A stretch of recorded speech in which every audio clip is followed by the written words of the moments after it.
নবম দশমের পর এবার একাদশ দ্বাদশে দুর্নীতির মামলাতেও জামিন পেয়েছেন পার্থ চট্টোপাধ্যায়, কিন্তু জামিন মঞ্জুর হলেও জেল মুক্তি হচ্ছে না এখনই। নবম দশম নিয়োগ দুর্নীতিতে জামিন পেয়েছেন পার্থ চট্টোপাধ্যায়, এবার একাদশ দ্বাদশ নিয়োগ দুর্নীতি মামলাতেও জামিন পেলেন, কিন্তু জেল মুক্তি হচ্ছে না এখনই। অমিত রয়েছে আমার সঙ্গে, আরো জানাবে অমিত। এখন নবম ও দশম শ্রেণীর শিক্ষক নিয়োগ দুর্নীতি মামলার পর এবার একাদশ ও দ্বাদশ শ্রেণীর নিয়োগ দুর্নীতি মামলাতে পার্থ চট্টোপাধ্যায়ের শর্ত সাপেক্ষে জামিন মঞ্জুর করলো আলিপুর বিশেষ সিবিআই আদালত। কিন্তু জামিন মঞ্জুর হলেও তার কিন্তু জেল মুক্তি হচ্ছে না।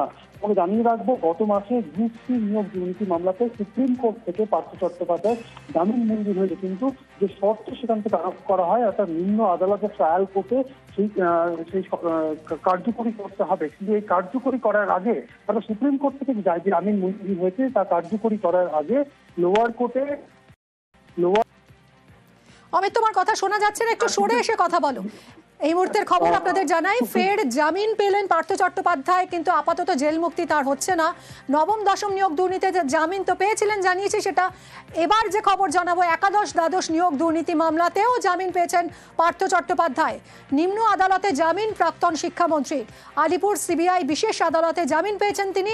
7,000 টাকা ব্যক্তিগত বন্ডে জামিন মঞ্জুর হলেও জেল মুক্তি নয়। আগে সুপ্রিম কোর্টে গ্রুপ সি মামলায় জামিন পেয়েছিলেন পার্থ, এবার নবম দশম নিয়োগ দুর্নীতিতে জামিন এবং একাদশ দ্বাদশ নিয়োগ দুর্নীতি মামলাতেও জামিন পেয়েছেন। অমিত রয়েছে আমার সঙ্গে। অমিত, যেরকম জানাচ্ছিলে, হ্যাঁ, সুপ্রিম কোর্ট থেকে তার গ্রুপ সি মামলাতে জামিন মঞ্জুর হলেও তা সেই জামিন কার্যকরী করাতে হবে লোয়ার কোর্ট বা নিম্ন আদালত বা আলিপুর সিবিআই আদালত থেকে।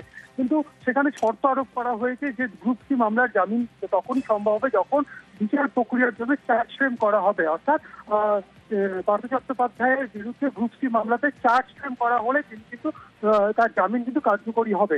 সেক্ষেত্রে এখন চার্জ ফ্রেম করা হয়নি বা আদালতে বা করা হচ্ছে না, সেই জায়গা থেকে সেক্ষেত্রে তাকে জেলেই থাকতে হচ্ছে। অন্যদিকে একাদশ দ্বাদশ শ্রেণী এবং নবম দশম শ্রেণীর মামলাতে তার জামিন হলেও সেই জামিন কিন্তু কার্যকরী, তার বেল বন্ড জমা দিলেও তা কার্যকর হবে, কারণ গ্রুপ সি মামলাতে তিনি জামিন তার এখনো পর্যন্ত তিনি কার্যকর হচ্ছে না।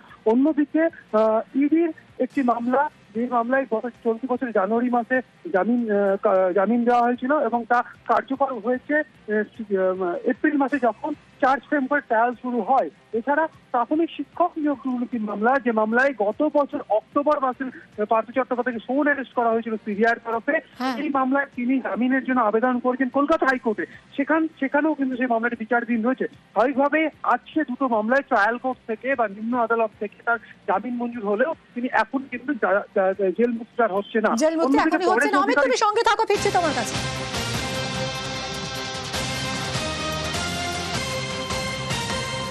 পরেশ অধিকারী এবং তার মেয়েও জামিন পেয়েছেন, নিয়োগ দুর্নীতি মামলায় জামিন পেয়েছেন।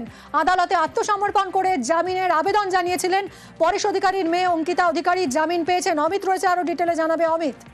দেখো, রাষ্ট্রবিজ্ঞানের শিক্ষিকা হিসেবে অঙ্কিতা অধিকারী নিয়োগ হয়েছিল, তা নিয়ে সরাসরি প্রশ্ন উঠেছিল যে নিয়োগ দুর্নীতি হয়েছে এবং তার বাবা পরেশ অধিকারী সুপারিশে তার মেয়ে অঙ্কিতা অধিকারী চাকরি হয়েছিল।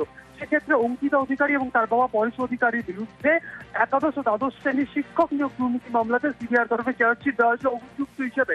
আজকে আদালতের তরফে তাদেরকে সামান ইস্যু করা হয়েছিল। আজকে আদালত আত্মসমর্পণের জন্য নির্দেশ ছিল। সেক্ষেত্রে আজকে সকালেই একদম প্রথমার্ধে তারা আদালতে এসে বাবা মেয়ে অর্থাৎ পরেশ অধিকারী এবং তার মেয়ে অঙ্কিতা অধিকারী তারা আদালতের কাছে আত্মসমর্পণ করেন এবং তার আইনজীবীরা আদালতের কাছে জামিনের জন্য আবেদন করেন।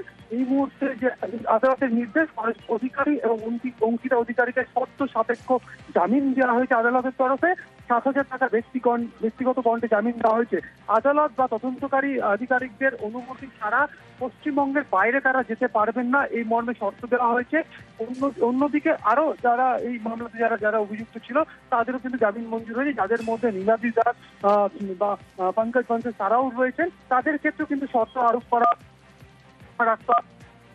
এই মর্মে শর্ত সাপেক্ষে একাধিক ব্যক্তির জামিন মঞ্জুর করা হয়েছে আদালতের তরফে। সঙ্গে থাকো অমিত। আরও একবার জানাই আপনাদের, পরেশ অধিকারী এবং তার মেয়েও জামিন পেয়েছেন।